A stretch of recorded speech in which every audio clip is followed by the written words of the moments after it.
Bismillahirrahmanirrahim.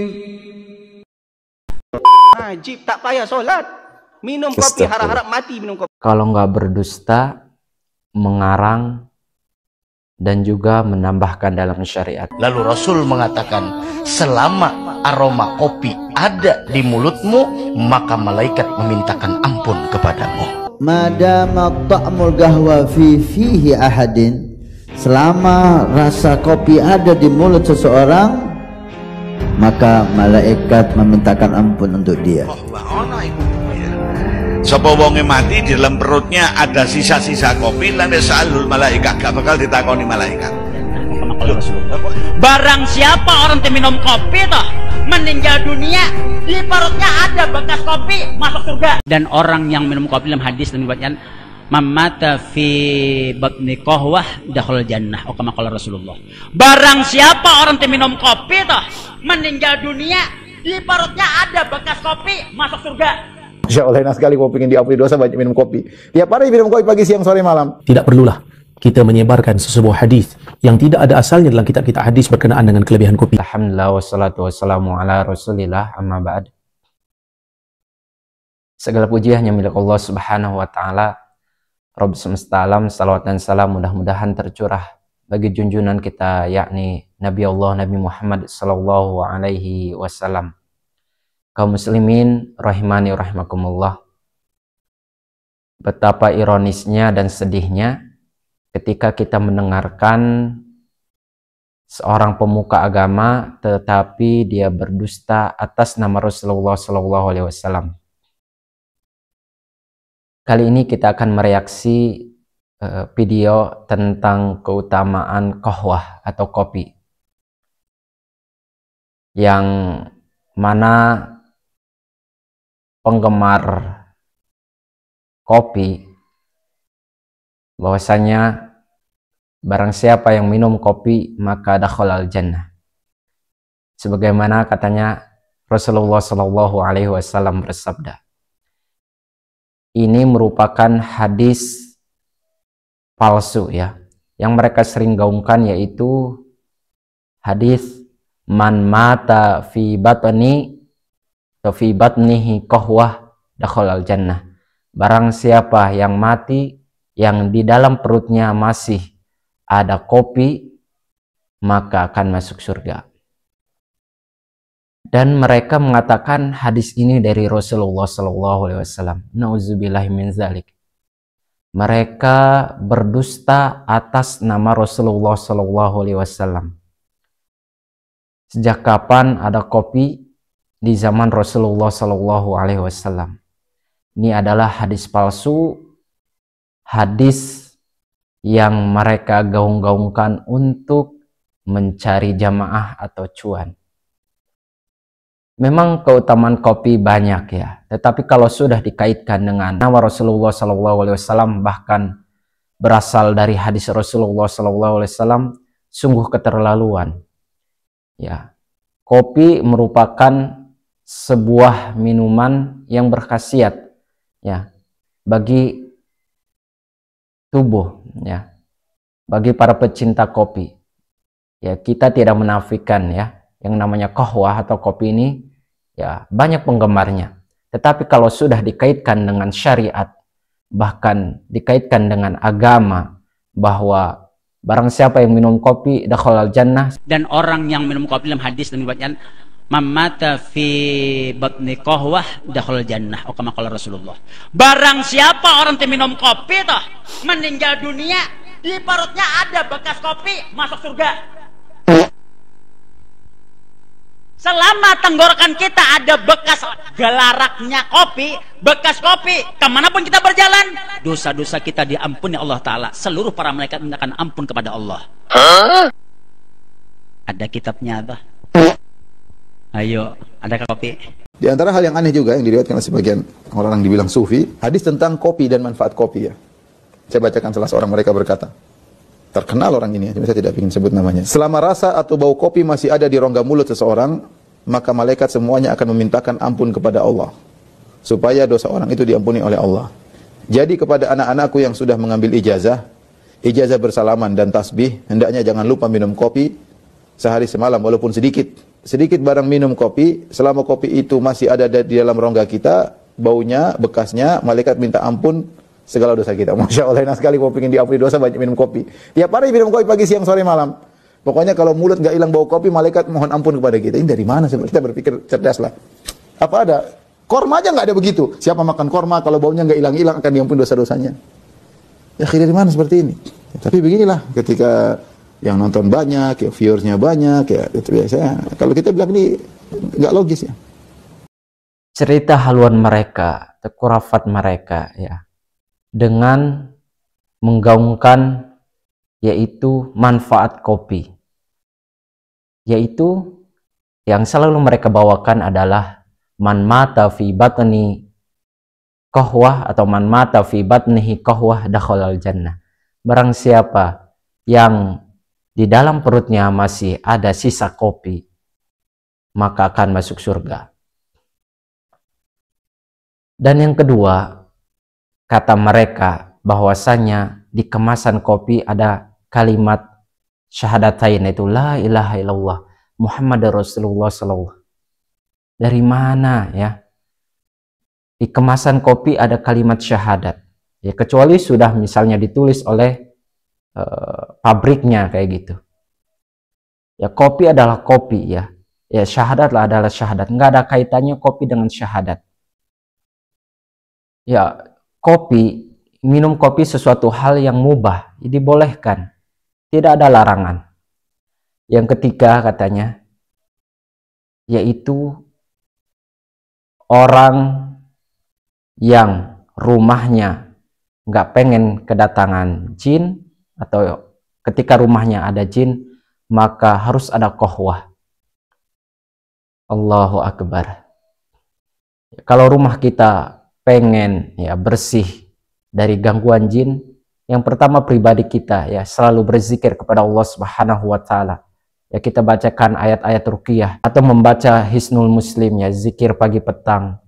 Ya, intinya kita selalu berlindung pada Allah Subhanahu wa taala dari gangguan jin dengan mengucapkan doa bismillahilladzi la yadurru ma'asmihi syai'un fil ardi wala fis sama wa huwas samiul alim, atau a'udzu bikalimatillahi tammati min syarri ma khalaq, atau ayat kursi ya, trikul atau yang lainnya. Tapi kalau udah apa hubungannya kopi dengan gangguan jin kayak gitu. Terus yang keempat bahwasanya yaitu qahwah atau kopi itu ada sejak Nabi Muhammad SAW. Dan orang yang minum kopi dalam hadis dan riwayatkan mamata fi batni qahwah dakhalal jannah, kama qala Rasulullah. Barang siapa orang yang minum kopi toh meninggal dunia, di perutnya ada bekas kopi, masuk surga. Selama tenggorokan kita ada bekas gelaraknya kopi, bekas kopi, kemanapun kita berjalan, dosa-dosa kita diampuni Allah Ta'ala. Seluruh para malaikat mintakan ampun kepada Allah. Astagfirullah, dusta. Ada kitabnya apa? Tentang kopi, Pak. Yang kedua keistimewaan kopi, kukusnya kopi bertuliskan 2 kalimat syahadat. Yang ketiga, orang yang minum kopi sambil berniat ketika panas tinggal dikitan, dikabulkan hajatnya oleh Allah Subhanahu wa taala. Bila anak kecil yang keempat minum air kopi tunggal dikit-dikitan, jangan terlalu banyak, tidak mau kena penyakit stip. Yang kelima, bila rumah tuh ada hantunya, olahkan kopi. Yang keenam, kehebatan kopi ditumbuhkan Allah setelah lahirnya Rasulullah. Tempat nabi-nabi yang lain sebelum nabi belum ada, tidak ada yang namanya qahwah kopi itu. Ayo gam situ. Yang keenam, ketujuh orang yang minum air kopi mencegah tidak mau datang penyakit stroke. Yang kedelapan, orang minum kopi pikiran tuh fresh. Nyatakan Bu olahkan laki itu kopi. Bahkan ternyata hadis riwayat kopi ini ternyata ada ya Habib Ba'lawi yang mimpi ketemu Rasulullah SAW. Terus salah satunya itu harus minum kopi. Habib Abdullah bin Alwi al-Haddad radhiyallahu an pernah bermimpi. Di dalam mimpinya, ya, dalam mimpi beliau Beliau berjumpa dengan Rasulullah. Beliau bilang, ya Rasulullah, a'tinil hadis, berikan aku hadis yang tidak pernah kau berikan kepada para sahabat. Nabi pun memberikan hadis kepada beliau. Ada 3.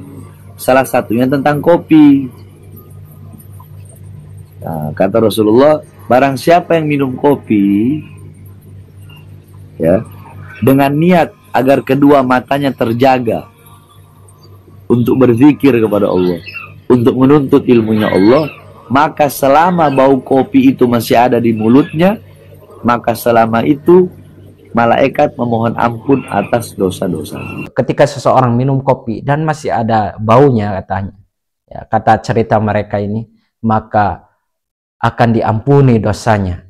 Ya, selama bau kopinya masih ada, maka akan mendapatkan ampunan dari Allah Subhanahu wa taala. Ikhwatil kiram, kaum muslimin rahimani rahimakumullah. Ya, mimpi ketemu Rasulullah sallallahu alaihi wasallam itu boleh benar, ya. Tetapi kalau sudah disebutkan bahwa mimpi itu hadis, ini adalah kedustaan, ya. Hadis itu, ya, yang datang dari Rasulullah sallallahu alaihi wasallam cuma ada 3, yaitu hadis qauli, yaitu perkataan Rasulullah sallallahu alaihi wasallam yang berkaitan dengan, ya, niat, ya, atau hadis fi'li, ya, perbuatan, ya. Apa contohnya? Yaitu haji, sholat, atau yang lainnya, atau takriri ketetapan Rasulullah sallallahu alaihi wasallam.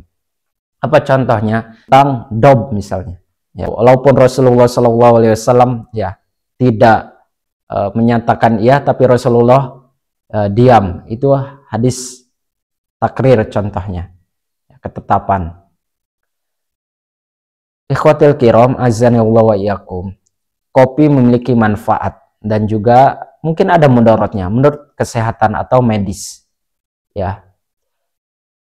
Sah-sah saja seorang minum kopi. Tapi kalau sudah mengatakan kopi ini berasal dari Rasulullah, terus ini sabdanya dari Rasulullah, itu semua dusta, ya. Bahkan seorang yang berdusta mengatasnamakan atas nama Rasulullah SAW, maka diancam dengan api neraka. Nauzubillah min dzalik. Man kadzaba alayya muta'ammidan falyatabawwa maq'adahu minan nar. Barang siapa yang berdusta atas Rasul, ya, dengan sengaja, maka siap-siap tempatnya adalah neraka. Ya, hadis riwayat Bukhari. Dan juga syariat Islam sudah sempurna, syamil dan kamil. Seseorang tidak boleh menambah bahkan mengurangi. Ya, sebagaimana firman Allah dalam Quran surat Al-Maidah ayat 3. Al-yauma akmaltu lakum dinakum wa atmamtu alaikum ni'mati wa raditu lakumul Islam madina. Pada hari ini telah aku sempurnakan Islam sebagai agamamu dan telah aku cukupkan nikmatku bagi kalian atau bagi kamu, dan telah aku ridhoi Islam sebagai agama bagi kalian. Jadi yang patut kita amalkan yaitu ikhlas beribadah sesuai dengan perintah Allah dan ittiba, mengikuti petunjuk Rasulullah SAW. Ya, tidak boleh menambah mengurangi dalam syariat. Cukup ikhlas dan ittiba. Ya, semua sudah sempurna. Kalau masalah kopi ini, ya siapapun bisa suka atau tidak suka. Tetapi kalau sudah dikaitkan bahwa kopi, barang siapa yang mati minum kopi maka akan masuk surga, hadis dari mana? Nah, semenjak kapan Rasulullah SAW dan para sahabat ngahwah bersama?